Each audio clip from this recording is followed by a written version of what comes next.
Alright, hello everybody, welcome back to my channel. I'm the Crafty Northerner.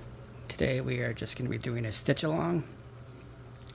I will insert a picture here of the picture of what we are stitching.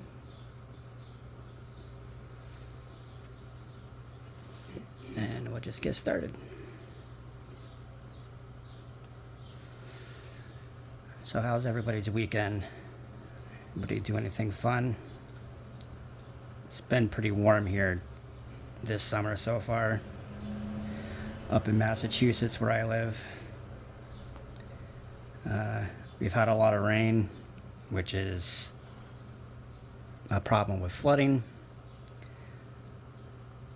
Not too much flooding in my area, but out towards Boston, I know Rhode Island's had some flooding. Obviously places close to the water or close to rivers. It's definitely a problem around here. We have also had the haze from the wildfires in Canada. We hope that everybody up there is being safe. Our neighbors to the north. What else? So many of you may not know, I broke my collarbone about a month and a half ago. I did end up having to have surgery on it, and that was maybe about a month ago since I've had the surgery. But when they did the surgery, they messed up a nerve in my elbow somewhere, or in my arm somewhere. So this hand is partially numb. I only have limited range of it, and I also can't, I don't have any grip strength, or very little. It is starting to get a little bit better, but it's not anywhere near where it should be. So for a while, I couldn't really stitch the way I wanted to. It's getting a little bit better now where I can kind of hold the fabric, but if I'm trying to hold a bunch of fabric, it doesn't work out too well. So I've been trying to stick to the edges, or somewhat towards the edge slash middle. I was working on this down here, her face. I was filling in some of this part. I can still hold the fabric to get this part done, but if I'm like anywhere near in here, I don't think I'm going to be able to hold it.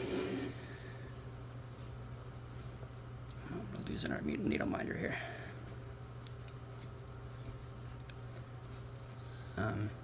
But yeah, it's definitely getting better.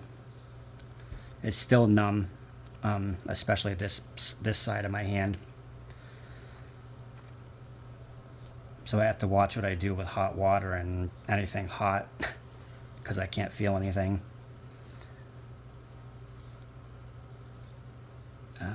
Let's see, besides that, not too much. I've got to start packing pretty soon. I will be moving in with my dad and my sister.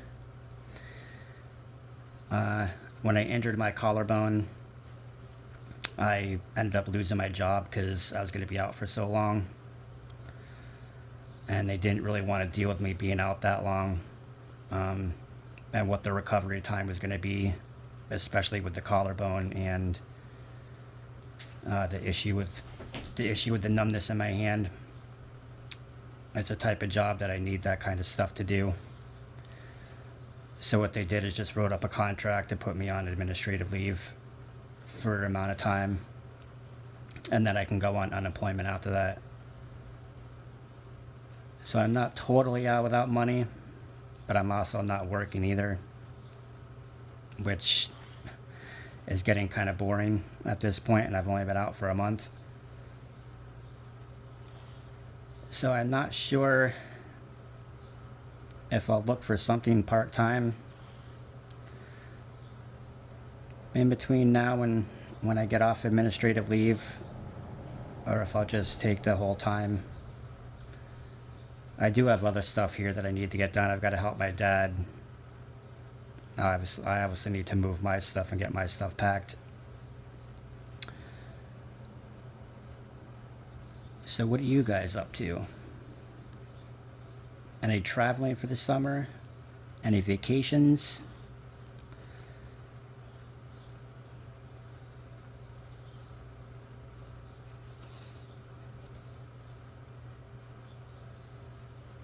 I would love to go on vacation.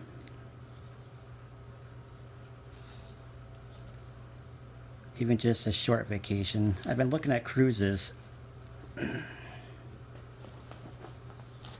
to see how much they would cost. They're actually not too bad price depending on where you want to go.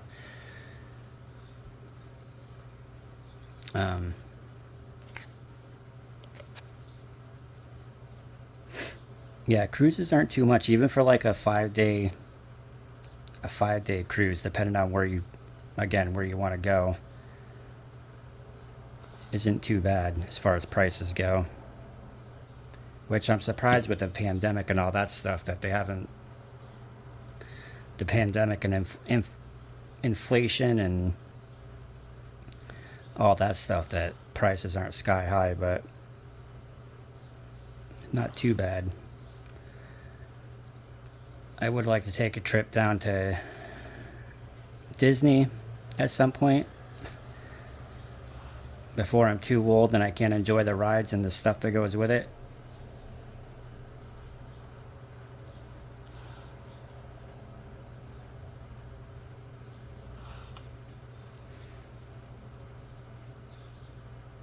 So part of the reason I'm moving in with my dad is,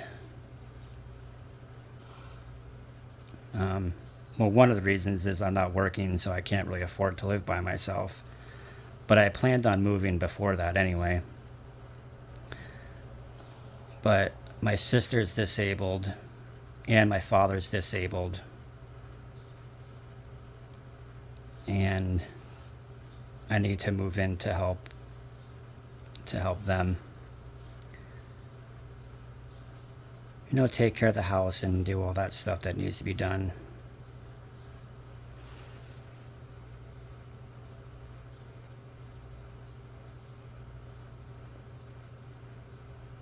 It'd be different not having my own space. But it's definitely helping them out, especially my dad, because the house he lives in now, he only bought maybe, I don't know, 2 years before the pandemic hit. And then when the pandemic hit, he obviously wasn't working because he couldn't. The job I was in, I was lucky enough to work through the whole pandemic because of the field and the job that I was doing. But he also had health issues that he had that taken care of, and that forced him into early retirement between the health issues and the pandemic. So me moving in is also going to help with, bills. And I mean, he gets by now with what he gets, but he could definitely use the help. And someday that'll be my house anyway, so I guess I should take care of it now. While I can. I was over there this weekend mowing the lawn. It was getting pretty bad out there. The lawnmowers were out of commission for a while, so it kind of got a little out of control in the yard. So I was over there trying to take care of that. I always go by on Wednesdays and Thursdays, make sure I do their trash and recycling, which I'll have to do tomorrow. And since I have time and I'm not working, I usually spend a couple days to give them company and do a couple little extra things that if I was working I wouldn't be able to get done.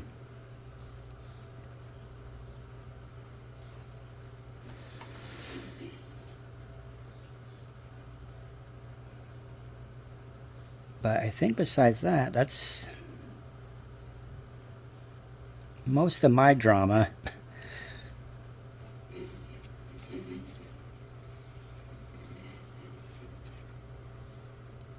for this video anyway. I'm sure by the time I do another video there'll be more drama with something somewhere, because in my life there generally is.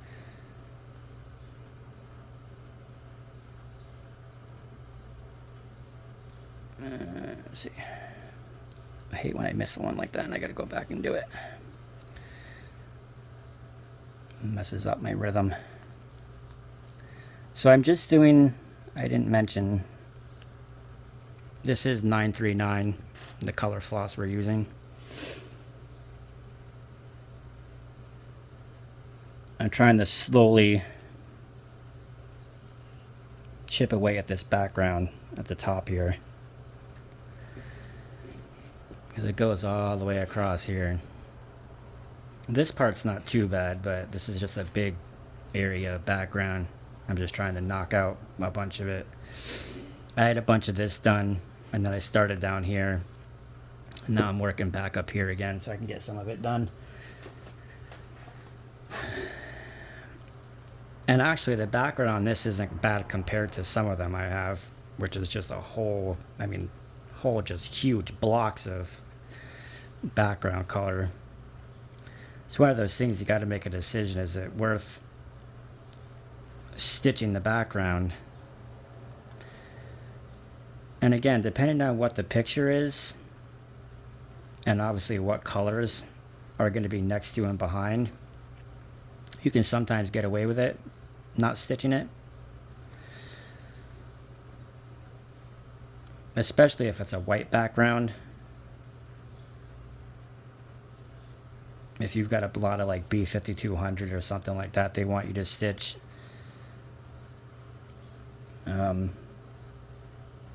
You can sometimes get away with skipping it, because this is all white anyway, and all this is going to wash out when you're done with your project, so it's all going to be white anyway. Sometimes you can get away with it, other times, depending on what the pattern is next to it, sometimes you can't really get away with it. It's just going to look better if you stitch the white.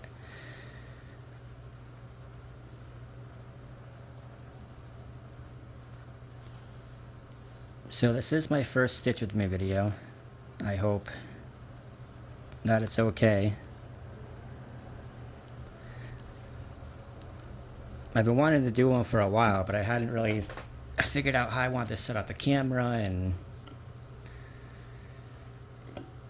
what I was going to do and all that stuff, so I hope this setup's okay and that you can see what I'm doing. And of course I'm not talking too much, because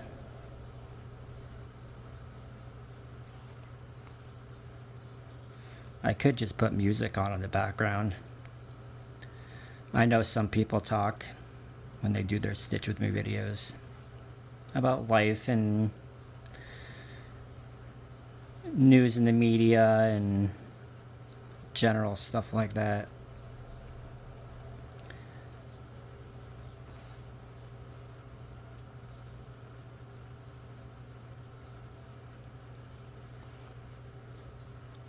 One other thing I wanted to mention was, now that I do have a little time that I'm not working,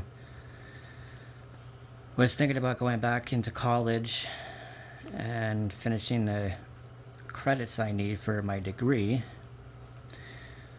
which would be in criminal justice. I think I might have 8 credits that I need to finish. I'm not entirely sure. I'd have to talk to my advisor. I don't remember how many credits I have to finish.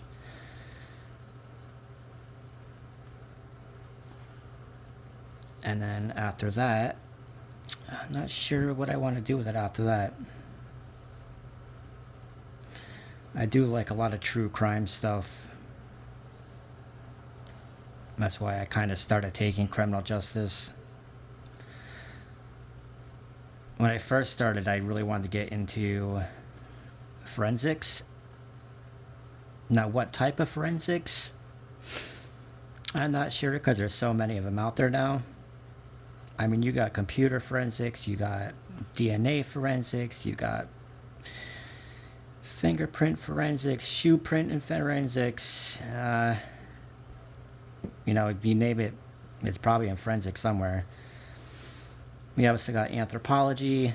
That is part of forensics.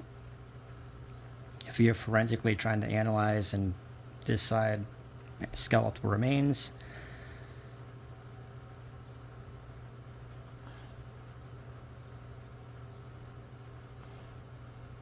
You know, obviously you got DNA forensics.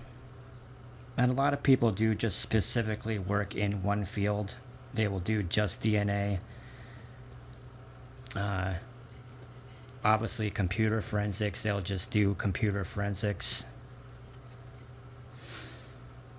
I don't think I'm quite smart enough for computer forensics.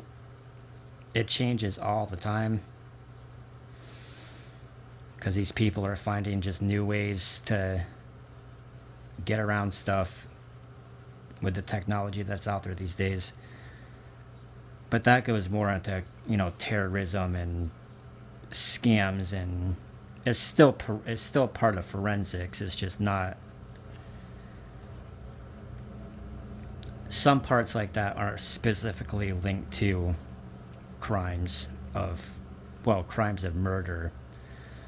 It can be. Say you want to track a suspect's whereabouts, and you subpoena their phone records, and you can find out where their phone's pinging off towers. That'd be computer forensics. You take care of all that data, and then you pass it to the authorities.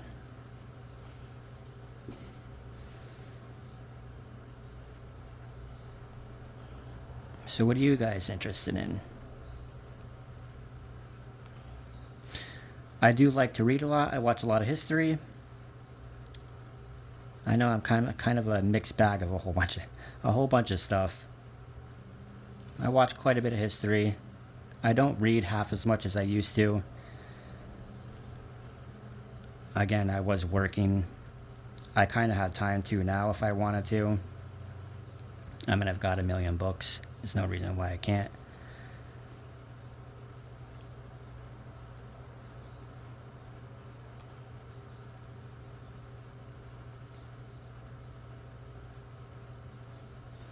I also like sports, baseball in particular. Although, if I must admit, I've only seen a couple games this year. I don't have cable, so it's kind of hard for me to watch games.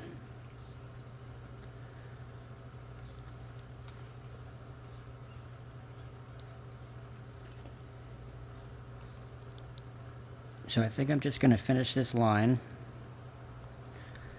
And then I will let you guys go until the next time, because I don't want this video to run too long,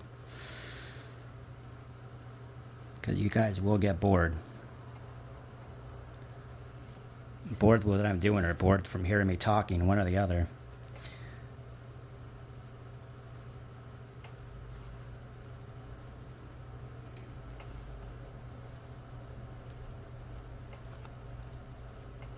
So I wanted to mention also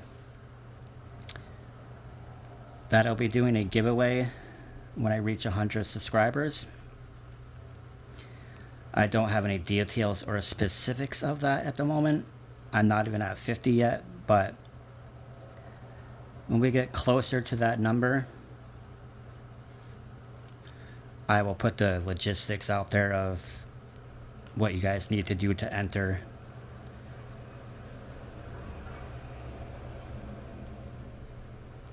And I appreciate my new subscribers. I appreciate my returning subscribers. And if you are not a subscriber, I would ask that you hit the subscribe button, hit the like button, comment. It really does help this channel. It helps the algorithm from YouTube. And make sure that you hit the notification bell that you get all notifications, because even I do it when I subscribe to somebody. I think by default it should subscribe to all notifications, and then you can change it to only some if you want. Because I've subscribed to people and I'm like, wait, this person hasn't come out in a video for a while. And then come to find out, I'm not getting all notifications.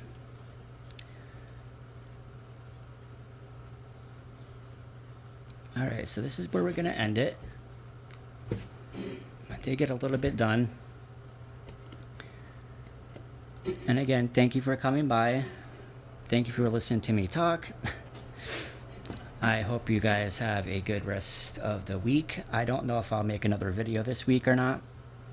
If I do, I will be back. And I will talk to you guys next time.